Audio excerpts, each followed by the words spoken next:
오늘 찍을 영상은요. 두껍죠? 생각하지 않는 사람들. 영어로 써져 있고 굉장히 두껍습니다. 책은 이제 빼곡하게 글씨가 쓰져 있고 두께는 손가락 2개 정도. 성인 남자 손 2개 정도 겨우 덮을 수 있네요. 뭐 그렇습니다. 저 개인적으로는 굉장히 마음에 들었던 책이고요. 낭독 시작하겠습니다. 뉴욕타임즈 베스트셀러, 월스트리트 저널, 시카고 트리뷴, 보스턴 글로브, 주요 언론사 대서특필, 화려한 수식어로 회장을 둘러맨 책을 한 권 집었다. 10주년 개정 증복판이라는 확실한 보정스포를 딱 하나 붙인 이 책은 얼핏 보기에도 분량이 조금 있다. 스마트폰 시대에 우리가 더 똑똑해지고 있냐는 물음에 이 책은 우리에게 다시 질문을 하고 있다. 우리가 현재 어떤 상태인지 스스로 생각해보게 한다. 제목이 직관적이다. 생각하지 않는 사람들. 책을 집으면 그 책이 말하고자 하는 함축된 단어 한 개가 그 책의 제목이 되는 경우가 많다. 총균세, 사피엔스, 코스모스. 이 책의 한국어판 제목은 생각하지 않는 사람들이다. 이름이 다소 길다. 하지만 책의 중앙에 있는 책을 대표하는 한 가지 단어가 적혀져 있다. The Shallows. shallows는 피상적인, 얇은 이라는 뜻을 가지고 있는 형용사다. 이를 복수 명사로 사용함으로써 저자는 여타 다른 책들처럼 깊게 생각하지 않는 이들이라는 뜻을 제목으로 썼을 것이다. 다만 그 단어를 번역하는 과정에 많은 사람이 공감할 만한 단 한 가지 단어를 찾기가 힘들었을지도 모른다. 팩트 플리스나 코스모스, 사피엔스와 같은 명작들을 볼 때 항상 이와 같은 생각이 든다. 명작들은 보통 소주제에서 아주 탄탄한 주장을 일관적으로 서술한다. 그리고 한 가지 주제를 이끌어가면서 그 주제에 대한 어떤 판단 없이 다시 다른 주제로 이야기를 끌어간다. 전혀 상관없을 것 같아 보이는 이런 주제들은 결론적으로 저자가 말하고자 하는 근거가 된다. 주장하는 바를 마지막으로 정리하며 모든 주제들이 결국에는 연관성을 갖는다. 이 책의 서술 방식도 그러하다. 책은 뇌의 가소성에 대해서 이야기한다. 뇌의 가소성에는 우리는 물캉물캉하다고 유연하다고 말한다. 나이가 먹으니 머리가 굳었다. 우리가 흔히 말하는 자기 방어적 거짓말에 대해 그것이 거짓이라고 명확한 근거를 갖다 댄다. 뇌의 가소성은 성인인 뇌도 변한다고 말한다. 우리의 뇌는 신체적 성장이 멈추며 뇌의 성장도 멈춘다고 알려져 있지만 기계에 익숙해진 우리가 기계와 같은 방식으로 뇌를 대하고 있다고 말을 한다. 저자의 말에 따르면 우리의 뇌는 꾸준하게 바뀐다. 우리가 어떤 도구를 사용하는지에 대하여 우리의 뇌는 맞춤으로 진화를 한다. 이는 니체의 타자기와도 엮어서 나와야 있다. 니체는 종이를 눌러 쓰는 필기체 형식에서 타자기를 사용함으로써 글을 쓰는 방식을 바꾸었다. 이 지필도구 방식은 니체의 문체에도 영향을 미쳤다. 니체의 글은 짧게 끊어지는 문체를 사용하는 방법으로 바뀌었다. 동굴벽화에 뭉뚱한 돌모서리를 긁어서 표현하는 그런 방식의 화려한 색 도화지에 물감을 뿌려 그리는 두 방식의 표현하는 자의 표현력은 바뀔 것이다. 쓰는 방식의 변화는 곧 읽는 방식의 변화이다. 우리는 그 밖에 시계, 지도, 그런 것들과 같은 도구의 변화를 통해서 우리가 생각하는 방식을 바꾸어왔다. 모르는 길을 갈 때 우리는 기쁜 생각 없이 내비게이션이 알려주는 전방 100m나 신경 쓰고 간다. 깊은 교통사고는 하지 않는다. 기억이 감퇴한다. 나는 지금도 싱가포르 도심에 떨어놓으면 대략적으로 구석구석을 찾아갈 수가 있다. 내가 싱가포르를 방문한 건 2번, 3번이 고작이지만 싱가포르의 구석구석을 알 수 있는 건 시장 조사와 문화를 겪어보기에 2발로 직접 걸어봤기 때문이다. 일반 관광객들이 결코 하지 않을 것 같은 싱가포르의 구석구석을 걸어다니는 일은 아주 효과적이었다. 단 2일의 거주 기간이었지만 지금도 걸어다니며 보았던 간판과 공사하는 도로까지 모두 기억에 남는다. 반면 5일이나 거주했던 베트남은 하나도 기억이 나지 않는다. 나는 택시를 이용했다. 자동차를 이용했다. 더 넓은 지역을 다녔고 더 오래 있었으며 더 많은 것을 보았다. 일반 단체 관광 상품을 통해 구경했던 베트남에 대한 기억은 그렇게 많지가 않다. 우리는 좋은 도구를 이용해야 더 효과적인 일을 할 수 있다고 말한다. 빠른 자동차를 더 넓은 지역을 답사하게 해주는 도구라고 사용을 한다. 걸어서 수시간을 가야 할 거리를 수분에 도착하게 해준다. 그 구석구석에 대한 이해가 떨어질 수밖에 없다.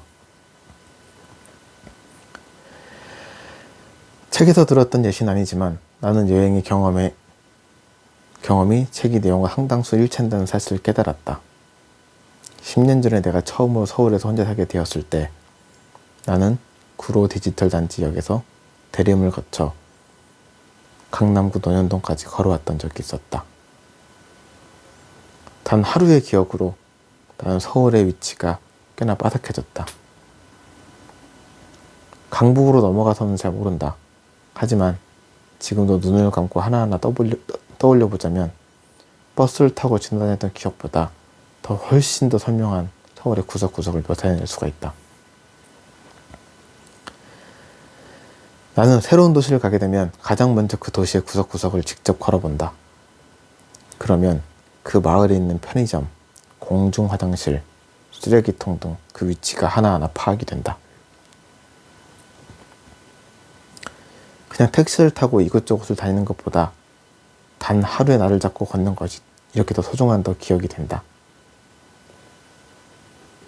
그런 걸 알기 때문에 고생스러운 단 하루의 기억을 난 반드시 거친다. 조금은 불편한 방식인 책 읽기는 동영상 보기보다 수고스럽다. 더 빠르게 많은 정보를 얻을 수 있는 도구가 있는데 왜 고리타분한 책을 읽어야 하느냐는 걷는 것과 차 타는 것과 비슷하다.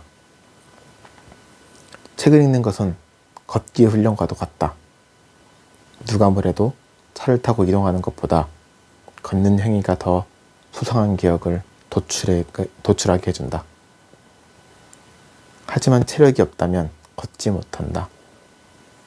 책을 읽는 행위는 자꾸 걸어줌으로써 체력을 단련시키는 일과도 같다. 책에서는 인터넷과 신문물의 뇌를 쇠퇴시킬 거라는 우려를 꾸준하게 보여준다. 나도 비슷한 생각을 한다. 우리는 자동차와 전철, 비행기에 좋은 문물을 만들었지만 운동량이 부족하게 되었다. 운동량이 부족해도 해외여행이 언제나 가능한 시대에 살고 있다고 생각을 한다. 하지만 운동량의 부족은 결국 기술이 도달하지 못하는 부분에 미지 영역으로 둘 수밖에 없게 한다. 보통 남들과 다른 지식이 소수에게만 남게 된다. 남들이 쉽게 가보지 못하는 것에 대한 인지는 굉장한 경쟁력으로 작동한다.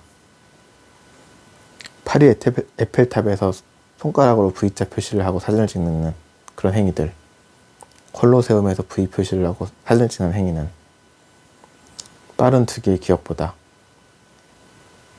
에펠탑 근처에 머물며 그곳 주변 사람들에게 구매 성향과 문화, 억양, 외국인을 대하는 태도, 맛있는 맛집, 그런 것들을 하나하나를 천천히 겪는 그런 것들에 대한 경쟁력이 더 많다.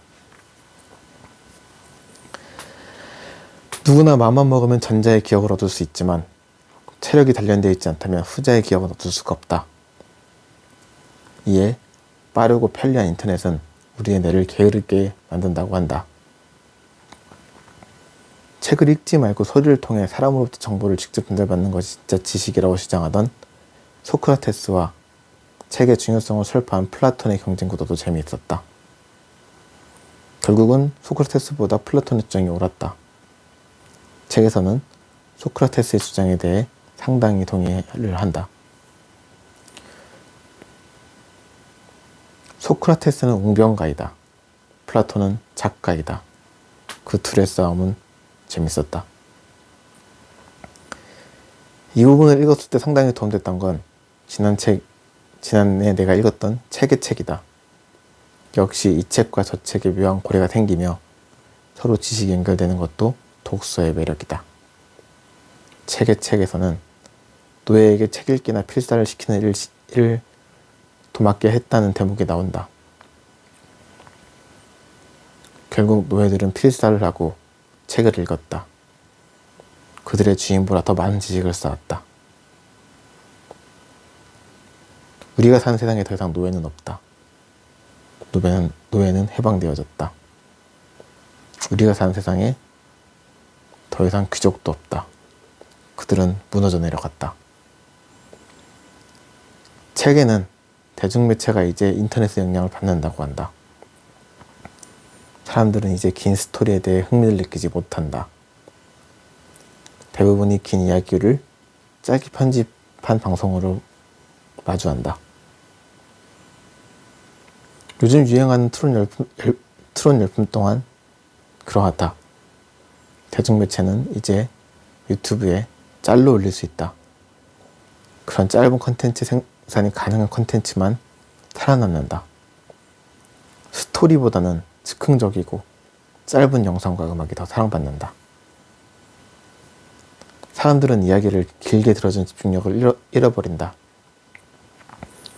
빠르게 여러 이야기를 흘러보는 산만한 대로 진화되고 있다. 고요함의 의미와 사고의 일부였던 깊이 있기의 관행이 점점 사라지고 있다. 이는 소수 엘리트만의 영역이 될 가능성이 굉장히 크다. 모두가 편리하다고 자동차를 타고 다니던 시대에 매일 아침 운동장 한 바퀴를 더 돌던 사람이 더 많은 기회를 얻을 가능성이 높다. 꾸준한 독서력이 얼마나 이 같은 시대에 중요한지 알려준다. 모두가 뛰어갈 때 내가 전력으로 뛰어가야 한다. 하지만 모두가 뒷걸음질 칠 때는 조용히 걸어보는 것만으로도 더 빠른 진보를 할 수가 있다. 책 한 권에 다시 읽을게요. 한 권의 책을 읽은 사람은 두 권의 책을 읽은 사람에게 지배당한다. 에브라임 링컨. 출판사로부터 도서를 제공받아 작성한 리뷰고요. 뭐 발음도 안 좋고 딕션도 안 좋고, 그리고 제가 쓴 글을 읽어보면서 이게 말이 안 된다 싶은 부분은 좀 바꿔가면서 읽어봤는데,